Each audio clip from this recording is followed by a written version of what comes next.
Have you ever heard of the saying that a picture is worth 1,000 words?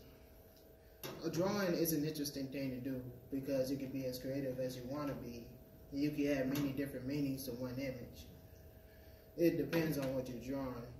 Anybody can draw like a simple image, but very few people can make it look more appealing. I've been drawing for a very long time and got hooked on it at an early age. I've gotten better over time using Picasso as a reference.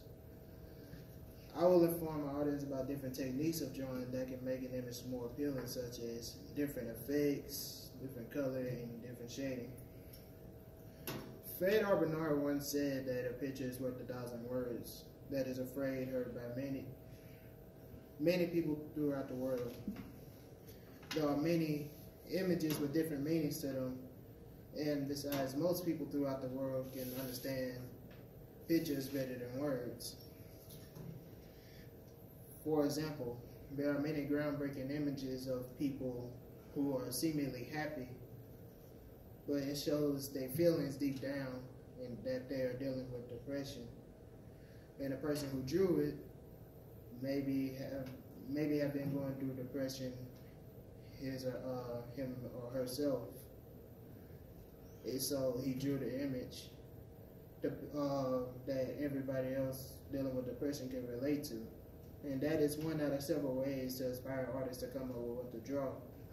Some drawings are too confusing and difficult for some people to understand, especially with images like the screen.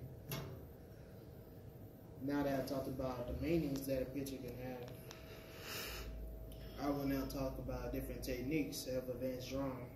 If you want to draw something like really complicated, like a fan art of a celebrity or a realistic drawing, there are like many techniques that you would have to master. For example, there are like four types of shading, which is smooth, cross-hatching, slinky, and stippling.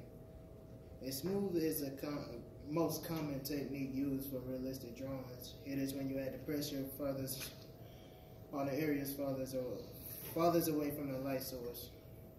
And cross-hatching is an extension of hatching, which is using fine parallel lines drawn closely together to create illusion of shade and texture in the drawing. The slinking technique is the easiest and fastest technique because it is meant to look sloppy, and us basically using smooth technique without blending in your lines. Stippling is a creation of a pattern stimulating degrees of solidity and shading by using small dots. There are 8 tips that are recommended of improving your drawing skills. First, you go draw something and repeat it again and again.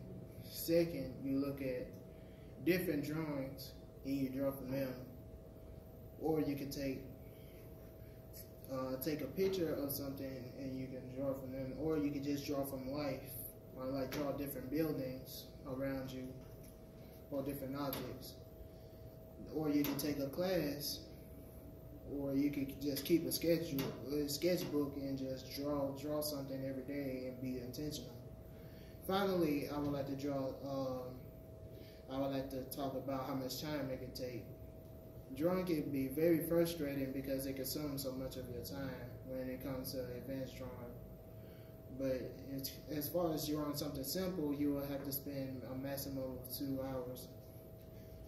Advanced drawing with full coloring and shading takes 16 to 20 hours. Studies have varied the length of their daily practice from 1 hour to 8 hours, and the results suggest that there is often little benefit from practice for more than 4 hours a day. Working hours for fine artists do not follow a fixed pattern, and they may work at any time for any number of hours to a week. Many artists work longer hours depending on how tightly deadlines are looming, and some may work 12 hours a day and then just take off the rest of the week. However, many artists assisting or helping other artists may keep regular hours, such as 5 days a week from 9 to 6 or something like that. Now, I would like to remind you that my purpose